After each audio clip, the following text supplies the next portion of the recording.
Hello दोस्तों, आज हम लोग पढ़ेंगे हिस्ट्री। जैसा कि आप देख रहे हैं, Khan GS research centre history है। तो आज हिस्ट्री का वीडियो है। खान सर का जो पीडीएफ मिलता है फाउंडेशन क्लास में, उसका पीडीएफ है। उसी में से आज हम लोग हिस्ट्री पढ़ेंगे लाइन बाय लाइन एकदम। इसका मैं प्ले लिस्ट बना दिया हूँ। आप प्ले लिस्ट में जाके टोटल क्लास को देख सकते हैं। इसका प्ले लिस्ट मैं डिस्क्रिप्शन में भी डाल दूंगा। चलिए तो वीडियो को शुरू करते हैं।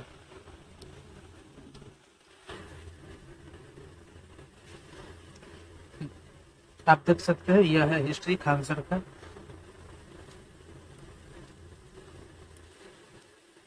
आज हम लोग पढ़ेंगे मध्यकालीन भारत, जिसमें सबसे पहले है क्या, भारत पर मुस्लिम आक्रमण, जिसमें अरब मुस्लिम आक्रमण हुआ, फिर तुर्की मुस्लिम आक्रमण हुआ। अरब मुस्लिम आक्रमण में करने वाले कौन थे? तो मोहम्मद बिन कासिम, जिनका अवधि 712 ईसा पूर्व। और उसके बाद तुर्की मुस्लिम आक्रमण में देखें तो हो जाएगा महमूद गजनवी, मोहम्मद गौरी, दिल्ली सल्तनत। चलिए तो सबसे पहले हम लोग देखेंगे भारत पर अरब आक्रमण।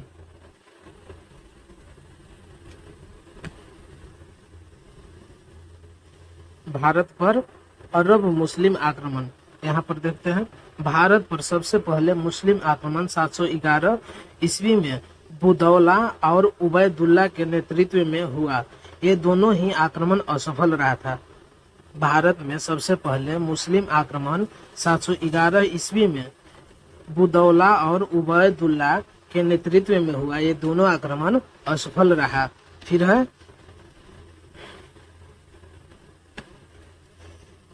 फिर भारत पर पहला सफल आक्रमण करने वाला अरब का मुस्लिम शासक मोहम्मद बिन कासिम था, जो जजिया कर भारत में सबसे पहले बार शुरू किया था। भारत पर पहला सफल आक्रमण करने वाला अरब का मुस्लिम शासक कौन था? तो मोहम्मद बिन कासिम था। फिर है मोहम्मद बिन कासिम ने 712 ईस्वी में रवार के युद्ध में सिंध के राजा दाहिर को पराजित कर दिया। राजा दाहिर चच का वंशज था। उस समय सिंध की राजधानी ब्राह्मणाबाद, जिसे आरोह थी, ब्राह्मणाबाद या आरोह थी। फिर देखते हैं, इसने 712 ईस्वी में, यानी कि मोहम्मद बिन कासिम ने 712 ईस्वी में रवार के युद्ध में सिंध के राजा दाहिर को पराजित कर दिया। राजा दाहिर चच का वंशज था। उस समय सिंध की राजधानी ब्राह्मणाबाद थी। फिर है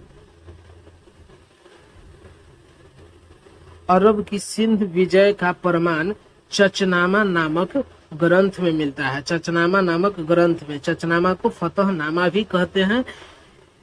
चचनामा नामक ग्रंथ की रचना अली अहमद ने किया था। इस पुस्तक की अरबी भाषा में रचना अबू मुआसिर ने किया था। सिंध विजय का प्रमाण किसमें मिलता है? तो चचनामा में मिलता है। चचनामा की रचना कौन की है? तो अली अहमद ने किए थे। और इसका अरबी भाषा में कौन किया? तो अबू मुआसिर ने किया था।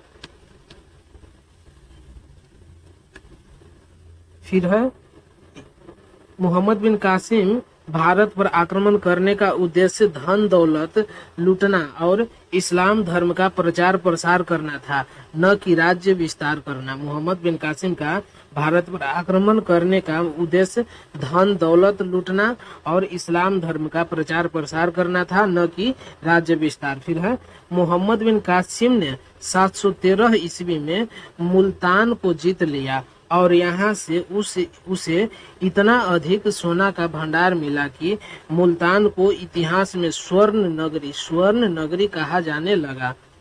मोहम्मद बिन कासिम ने 713 ईस्वी में मुल्तान को जीत लिया और यहाँ से उसे इतना अधिक सोना का भंडार मिला कि मुल्तान को इतिहास में स्वर्ण नगरी कहा जाने लगा। फिर है इसने जीते हुए क्षेत्र की राजधानी अलमंसूरा को बनाया। क्षेत्र की राजधानी कहाँ? तो अलमंसूरा को बनाया। फिर है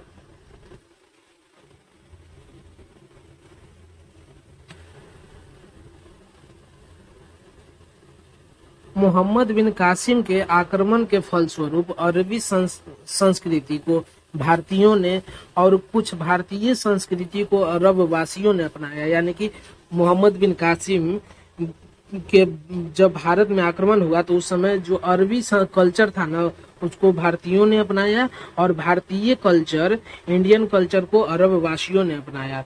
फिर है अरब और हिंदू संस्कृति के मिश्रण के परिणाम स्वरूप अरब वासियों ने भारत से खगोल शास्त्र, अंक गणित, चिकित्सा शास्त्र और दर्शन के क्षेत्र में बहुत कुछ सीखा और इसका प्रचार प्रसार यूरोप में किया। फिर है सर्वप्रथम अरब वासियों ने भारतीयों को हिंदू कहकर संबोधित किया था और इस देश का नाम हिंदुस्तान कहा था। अरब आक्रमण के फलस्वरूप भारत में पर्दा प्रथा का तीव्र गति से विकास हुआ। इसके साथ ही जजिया, जकात और खराज नामक कर जो भूमि कर था के बारे में जानकारी प्राप्त हुआ।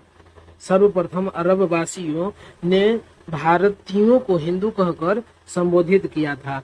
इस देश का नाम हिंदुस्तान कहा था।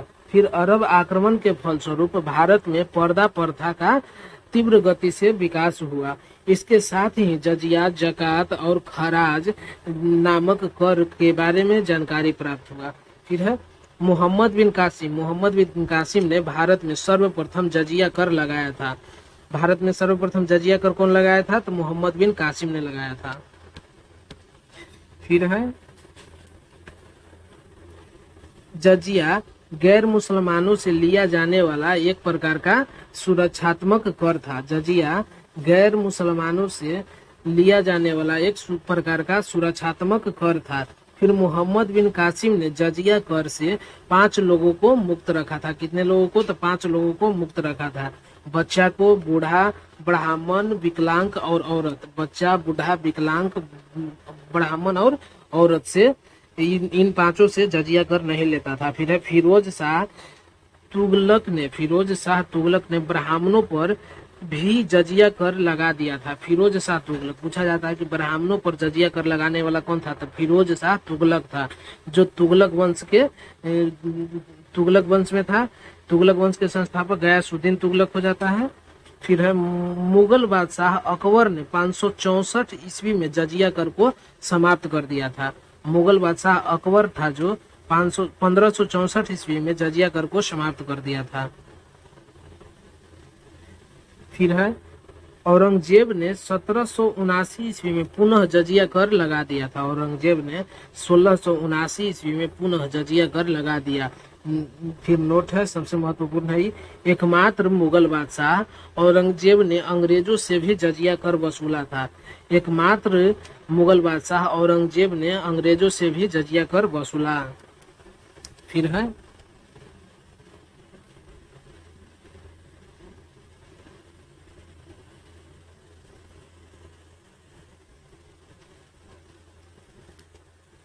जजिया कर को अंतिम रूप से मोहम्मद शाह ने समाप्त किया था। जजिया कर को अंतिम रूप से कौन समाप्त किया? तो मोहम्मद शाह ने समाप्त किया था। मोहम्मद शाह को रंगीला बादशाह के नाम से जाना जाता है। फिर है विष्णु शर्मा का पंचतंत्र हो गया, चरक संहिता, आर्यभट्ट का सूर्य सिद्धांत तथा सुश्रुत संहिता का अरबी भाषा में अनुवाद किया गया था। फिर है अरबों ने सिंध में ऊंट पालने की प्रथा तथा खजूर की खेती प्रारंभ किया। अरबों ने सिंध में ऊंट पालने की प्रथा तथा खजूर की खेती प्रारंभ किया।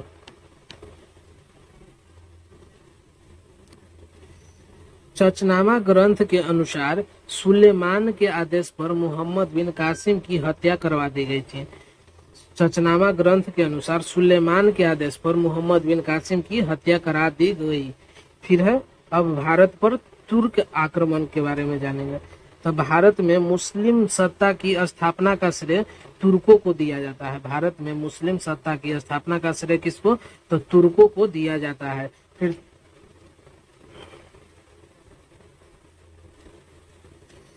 तुर्क चीन की उत्तरी पश्चिमी सीमाओं पर निवास करने वाला एक लड़ाकू एवं बर्बरी जाति था। तुर्क चीन की उत्तरी पश्चिमी सीमा पर निवास करने वाला एक लड़ाकू एवं बर्बरी जाति था, जो उमैया वंशी शासकों के संपर्क में आने के बाद इस्लाम धर्म को अपना लिया था। उनका उद्देश्य एक विशाल मुस्लिम साम्राज्य स्थापित करना था। फिर अल्पतगीन अफगान प्रदेश में गजनवी साम्राज्य की स्थापना किया था। अल्पतगीन अफगान प्रदेश में गजनवी साम्राज्य की स्थापना किया था। फिर भारत पर पहला तुर्क आक्रमणकारी सुबुक्तुगीन था। भारत पर पहला तुर्क आक्रमणकारी सुबुक्तुगीन था।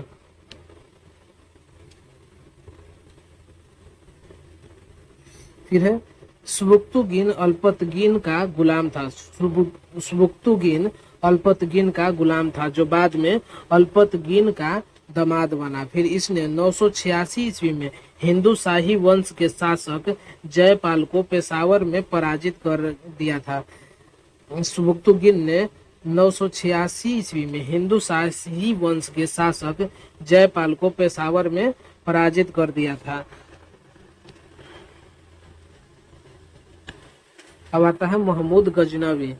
सुबुक्तुगीन का पुत्र महमूद गजनवी था। सुबुक्तुगीन का पुत्र कौन था? तो महमूद गजनवी था, जो अफगान के गजनी का रहने वाला था। महमूद गजनवी 998 ईस्वी में गद्दी पर बैठा था।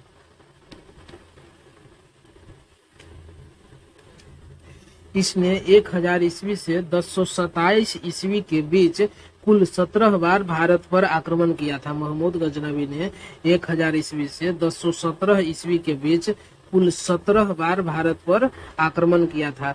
इसने मध्य एशिया में एक बड़े साम्राज्य की स्थापना के लिए धन प्राप्त करने के उद्देश्य से भारत पर आक्रमण किया था।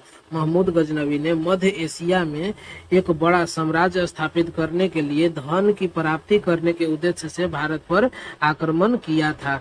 फिर इसने 1001 ईस्वी में पंजाब के हिंदू शाही वंश के ऊपर आक्रमण किया। इसने 1001 ईस्वी में पंजाब के हिंदू शाही वंश के ऊपर आक्रमण किया।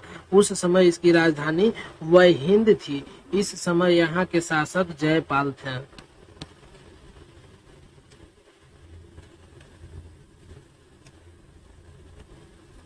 फिर है जयपाल एकमात्र शासक है जो पराजित होने पर आत्महत्या कर लिया था। जयपाल एकमात्र शासक है जो पराजित होने पर आत्महत्या कर लिया था।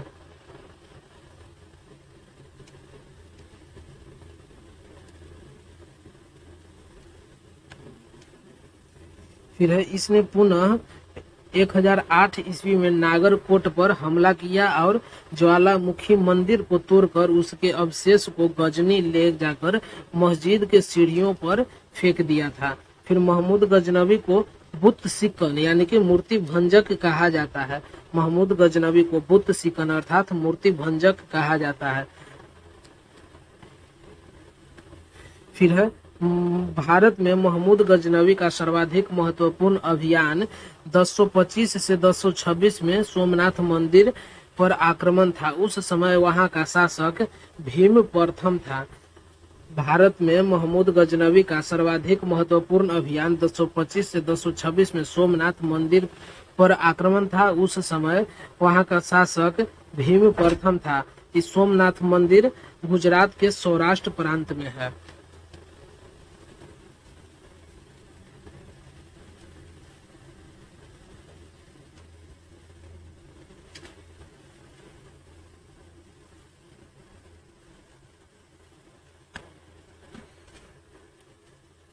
इस युद्ध में 50,000 से अधिक लोग मारे गए थे। महमूद गजनी मंदिर को पूर्णतः नष्ट कर दिया था तथा इसकी कुल संपत्ति को लेकर सिंध के रेगिस्तान से वापस लौट गया। 1027 ईस्वी में इसने जाट के विरुद्ध अपना अंतिम आक्रमण किया और उन्हें पराजित कर दिया, क्योंकि सोमनाथ मंदिर के लूटकर वापस जाते समय महमूद को जाटों ने क्षति पहुंचाई थी।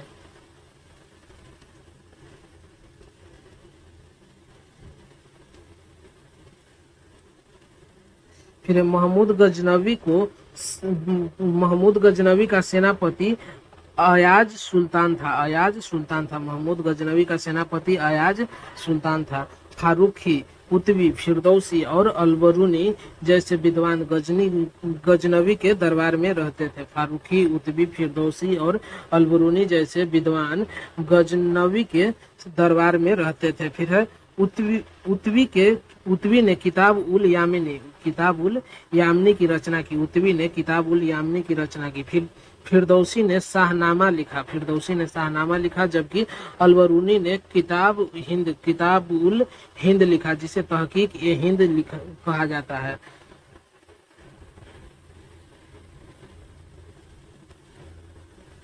फिर है अलबरूनी इतिहासकार, दार्शनिक और संगीतज्ञ था तथा इसका वास्तविक नाम अबू रेहना मोहम्मद बिन अहमद था। अलबरूनी इतिहासकार, दार्शनिक और संगीतज्ञ था।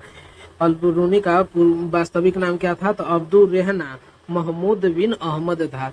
चांदी के सिक्के पर संस्कृत मुद्रा लेख गजनवी के प्रारंभ किया था। चांदी के सिक्के पर संस्कृत मुद्रा लेख गजनवी ने प्रारंभ किया था, जिसके एक तरफ अरबी भाषा तथा दूसरी तरफ संस्कृत भाषा का प्रयोग हुआ था। फिर महमूद गजनवी को बगदाद के खलीफा अल कादिर बिल्लाह ने सुल्तान कहकर संबोधित किया। खलीफा ने इसको यामिनी उल दौला और यामिनी उल बिल्लाह की उपाधि से सम्मानित किया। फिर 1030 ईस्वी में महमूद गजनवी का असाध्य रोग यानी कि मलेरिया से मृत्यु हो गया। अब है तुर्क आक्रमण का दूसरा चरण, जो महमूद गौरी था। तुर्क एक जनजाति थी जो अफगानिस्तान के क्षेत्र में थी। इसके दूसरे चरण का नेतृत्व मोहम्मद गौरी ने किया।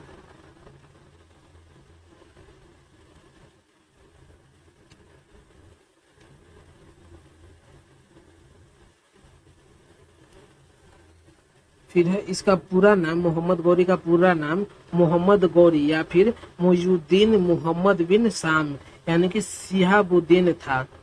गौर वंश का मोहम्मद भी कहा जाता था। मोहम्मद गौरी गौर वंश का मोहम्मद भी कहा जाता था। 1173 ईस्वी में मोहम्मद गौरी गौर प्रदेश का शासक बना। फिर 1175 ईस्वी में इसने मुल्तान एवं सिंध पर आक्रमण किया। 1175 ईस्वी में इसने मुल्तान एवं सिंध पर आक्रमण किया।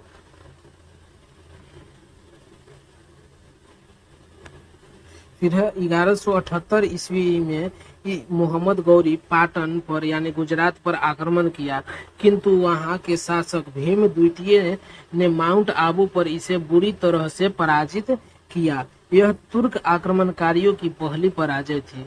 1178 ईस्वी में इसने पाटन पर आक्रमण किया। पाटन कहाँ? तो गुजरात में है।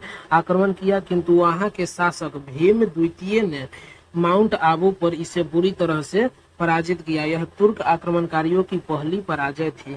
फिर मोहम्मद गौरी 1179 ईस्वी में पेशावर, फिर 1181 ईस्वी में लाहौर तथा 1185 में सियालकोट को जीत लिया। फिर मोहम्मद गौरी लाहौर तथा उसके आसपास के क्षेत्र को जीतता गया। इसने लाहौर को केंद्र बनाया। फिर है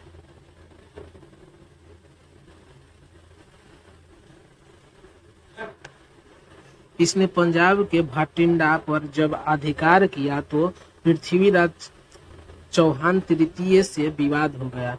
इसने मोहम्मद गौरी पंजाब के भटिंडा पर जब अधिकार किया तो पृथ्वीराज चौहान तृतीय से विवाद हो गया।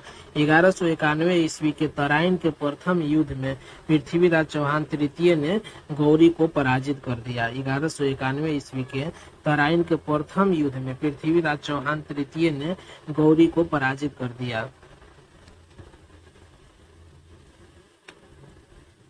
फिर 1192 ईस्वी के तराइन के द्वितीय युद्ध में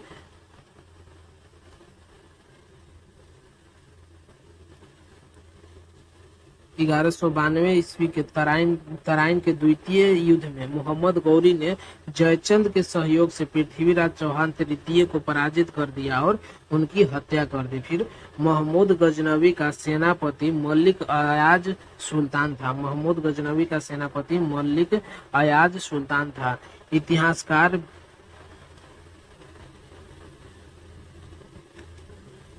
इतिहासकार बीएस स्मिथ ने कहा कि तराइन का द्वितीय युद्ध ऐसा निर्णायक युद्ध साबित हुआ जिसमें भारत पर मुसलमानों की आधारभूत सफलता निश्चित कर दिया। बाद में होने वाला आक्रमण परिमाण मात्र थे।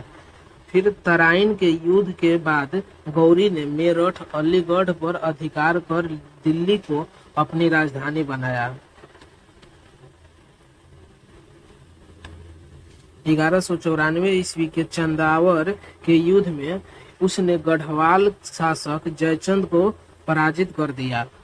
फिर मोहम्मद गौरी का गुलाम तथा कुतुबुद्दीन ऐबक का सेनापति बख्तियार खिलजी 1198 ईस्वी में नालंदा विश्वविद्यालय को ध्वस्त कर दिया तथा बिहार शरीफ नामक शहर को बसाया।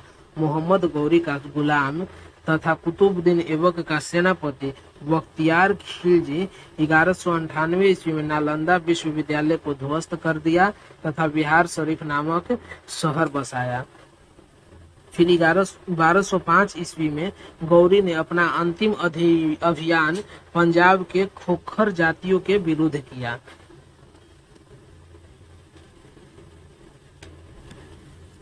मोहम्मद गौरी का सेनापति मोहम्मद बिन बख्तियार खिलजी ने 1203 ईस्वी में बिहार विजय, 1204 से 5 में बंगाल विजय तथा 1206 ईस्वी में असम पर आक्रमण किया। फिर गौरी के समय सिक्कों पर हिंदू देवी लक्ष्मी का अंकन मिलता है। मोहम्मद गौरी के समय सिक्कों पर हिंदू देवी लक्ष्मी का अंकन मिलता है। फिर मोहम्मद गौरी के साथ प्रसिद्ध चिश्ती संत मोइनुद्दीन चिश्ती भारत आए थे, जिन्होंने भारत में चिश्ती संप्रदाय की स्थापना की।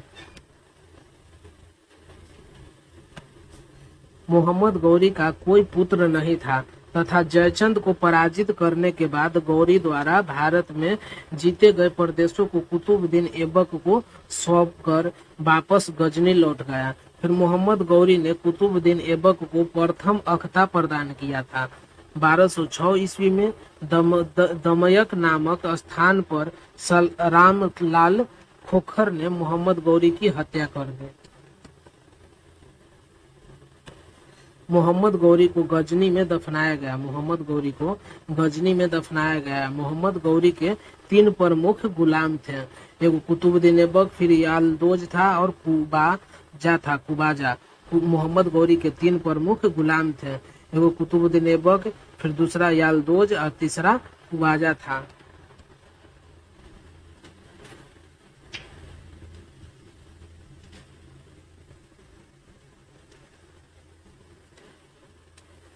अब वन लाइनर क्वेश्चन आ गया। तब भारत में प्रथम मुस्लिम आक्रमणकारी था कौन? तो मोहम्मद बिन कासिम। भारत पर प्रथम मुस्लिम आक्रमणकारी कौन था? तो मोहम्मद बिन कासिम था। मोहम्मद बिन कासिम के नेतृत्व में अरबों ने सिंध पर किस वर्ष आक्रमण किया था? तो 711 से 12 ईस्वी में किया था। मोहम्मद बिन कासिम के नेतृत्व में अरबों ने सिंध पर किस वर्ष आक्रमण किया था? तो 711 से 12 ईस्वी में। अरब आक्रमण के समय सिंध पर किसका शासन था? तो दाहिर का शासन था। अरब आक्रमण के समय सिंध पर किसका शासन था? तो दाहिर का शासन था। फिर है गैर मुसलमानों की भूमि को क्या कहा जाता था? तो दार उल हर्ब कहा जाता था। गैर मुसलमानों की भूमि को क्या कहा जाता था? तो दार उल हर्ब कहा जाता था। मोहम्मद बिन कासिम ने मारतंड मंदिर का विध्वंस किस क्षेत्र में किया था? तो मुल्तान में। मोहम्मद बिन कासिम ने मारतंड मंदिर का विध्वंस किस क्षेत्र में किया था? तो मुल्तान में किया था। इस्लामी आचार विचार के कानूनों को क्या कहा जाता है? तो शरीयत कहा जाता है। इस्लामी आचार विचार के कानूनों को क्या कहा जाता है? तो शरीयत कहा जाता है। महमूद गजनवी के आक्रमण के समय चालुक्य के बेंगी शाखा का शासक कौन था? तो शक्ति वर्मा प्रथम था। शक्ति वर्मा प्रथम। महमूद गजनवी के आक्रमण के समय चालुक्य के बेंगी शाखा का शासक कौन था? तो शक्ति वर्मा प्रथम था। फिर गजनी राजवंश का संस्थापक कौन था? तो अल्पतगिन। अल्पतगिन। गजनी राजवंश का संस्थापक कौन था? तो अल्पतगिन था। महमूद गजनवी के पिता का नाम क्या था? तो सुबुक्तुगिन था। सुबुक्तुगिन। महमूद गजनवी के पिता का नाम क्या था? तो सुबुक्तुगिन। फिर महमूद गजनवी ने सोमनाथ मंदिर पर आक्रमण 1025 ईस्वी में किया था। महमूद गजनवी ने सोमनाथ मंदिर पर आक्रमण कब? तो 1025 ईस्वी में किया। महमूद गजनवी का अंतिम आक्रमण किसके विरुद्ध था? तो जाटों के विरुद्ध था। फिर महमूद गजनवी का दरबारी इतिहासकार था कौन? तो उतवी था। महमूद गजनवी के साथ भारत आने वाला प्रसिद्ध विद्वान और इतिहासकार था? तो अलबरूनी था। अलबरूनी। महमूद गजनवी के साथ भारत आने वाला प्रसिद्ध विद्वान और इतिहासकार कौन था? तो अलबरूनी था। फिर पुराणों का अध्ययन करने वाला प्रथम मुसलमान था अलबरूनी। पुराणों का अध्ययन करने वाला प्रथम मुसलमान कौन था? तो अलबरूनी था। मोहम्मद गौरी ने जयचंद को पराजित किया था चंदावर के युद्ध में 1194 में। मोहम्मद गौरी ने जयचंद को पराजित किया था चंदावर के युद्ध में 1194 में। 1194 में। मोहम्मद गौरी को सर्वप्रथम पराजित किया था भीम द्वितीय अथवा मूलराज द्वितीय ने। मोहम्मद गौरी को सर्वप्रथम पराजित किया था भीम द्वितीय अथवा मूलराज द्वितीय ने। भारत में मोहम्मद गौरी ने प्रथम अक्ता प्रदान किया कुतुबुद्दीन ऐबक को। भारत में मोहम्मद गौरी ने प्रथम अक्ता प्रदान किया कुतुबुद्दीन ऐबक को। किस तुर्क ने लूट मार की नीति को छोड़कर भारत में अस्थायी राजनीतिक शासन की स्थापना की नीति अपनाई थी? तो कुतुबुद्दीन ऐबक ने अपनाई थी। फिर महमूद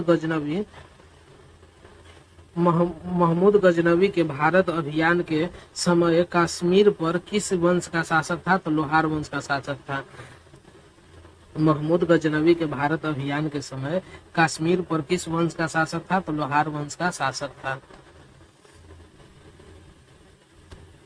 फिर है 8वीं शताब्दी के मध्य दिल्ली नगर की नींव किस शासक ने रखी थी? तो तोमार शासक अनंग पाल ने रखा था। 8वीं शताब्दी के मध्य दिल्ली नगर की नींव किस शासक ने रखी थी? तो तोमार शासक अनंग पाल ने। फिर महमूद गजनवी ने भारत में अपना अंतिम अभियान 1027 ईस्वी में किसके विरुद्ध किया था? तो गुजरात के जाटों के विरुद्ध किया था। बगदाद के खलीफा द्वारा मुस्लिम शासकों को इस्लाम के रक्षक के रूप में कौन सी उपाधि प्रदान की जाती थी? तो अमीन उल मिल्लत की उपाधि प्रदान की जाती थी। फिर सुल्तान खुसरो किस साम्राज्य का अंतिम शासक था? तो गजनी साम्राज्य का। सुल्तान खुसरो था जो किस साम्राज्य का अंतिम शासक था? तो गजनी साम्राज्य का। फिर 1175 ईस्वी से 1206 ईस्वी तक भारत पर किस विदेशी शासक ने लगातार आक्रमण किया? तो शहाबुद्दीन मोहम्मद गौरी ने किया था। 1175 ईस्वी से 1206 ईस्वी तक भारत पर किस विदेशी शासक ने लगातार आक्रमण किया? तो शहाबुद्दीन मोहम्मद गौरी ने किया था। आबू पर्वत के निकट 1178 ईस्वी में किस शासक ने मोहम्मद गौरी को पराजित किया था? तो मूलराज द्वितीय या भीम द्वितीय कह सकते हैं। फिर मोहम्मद गौरी के आक्रमण के समय अनहिलवारा के शासक कौन था? तो भीमदेव था। भीमदेव। मोहम्मद गौरी के आक्रमण के समय अनहिलवारा के शासक कौन था? तो भीमदेव। फिर है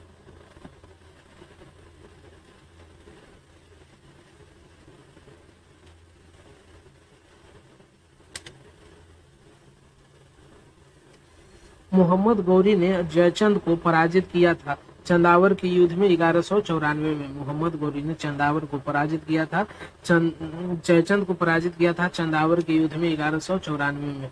फिर तराइन का प्रथम युद्ध हुआ था गौरी एवं पृथ्वीराज चौहान के बीच में 1191 में हुआ था, जिसमें पृथ्वीराज चौहान का विजय हुआ था। फिर तराइन थानेश्वर से कितनी दूरी पर स्थित है? तो 14 मील की दूरी पर।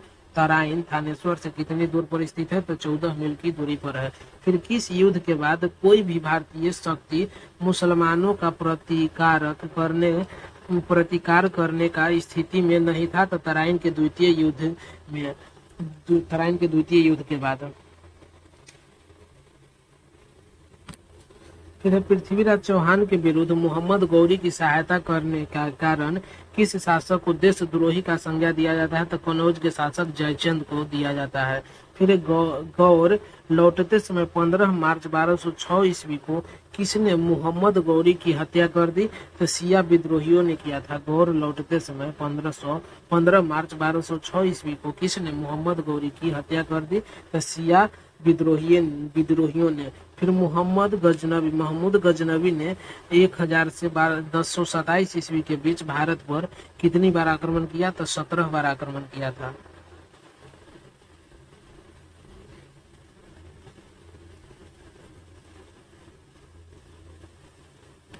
महमूद गजनवी के आक्रमण के समय भारत पर उत्तर भारत की राजनीतिक की बागडोर किसके हाथों में थी? तो राजपूतों के हाथों में। फिर है आयु रेहान मोहम्मद किस इतिहास प्रसिद्ध लेखक का वास्तविक नाम था? तो अलबरूनी का ही नाम था। फिर महमूद गजनवी की सेना का नेतृत्व करने वाला हिंदू सेनापति था कौन? तो तिलक था। महमूद गजनवी का सेना का नेतृत्व करने वाला सेनापति कौन था? तो तिलक था। फिर सुल्तान की उपाधि से धारण करने वाला पहला शासक कौन था? तो महमूद गजनवी। सुल्तान की उपाधि धारण करने वाला पहला शासक कौन था? तो महमूद गजनवी था। फिर मोहम्मद बिन कासिम ने किस वर्ग को जजिया कर से पूर्णतः मुक्त रखा था? तो ब्राह्मणों को। मोहम्मद बिन कासिम ने किस वर्ग को जजिया कर से पूर्णतः मुक्त रखा था? तो ब्राह्मणों को। फिर भारत पर पहली बार आक्रमण करने वाला कौन था? तो अरब था। भारत पर पहली बार आक्रमण करने वाला कौन था? तो अरब था। सोमनाथ के मंदिर पर 1025 ईस्वी में महमूद गजनवी के आक्रमण के समय गुजरात का शासक कौन था? तो भीमदेव प्रथम। फिर है हिंदू विधि पर एक पुस्तक मिताक्षरा किसने लिखी? विज्ञानेश्वर ने। फिर है किस नाटक के कुछ अंश 2.5 दिन के झोपड़ा मस्जिद की दीवारों पर अंकित है? तो हरी केली की पुस्तक ग्रंथों के।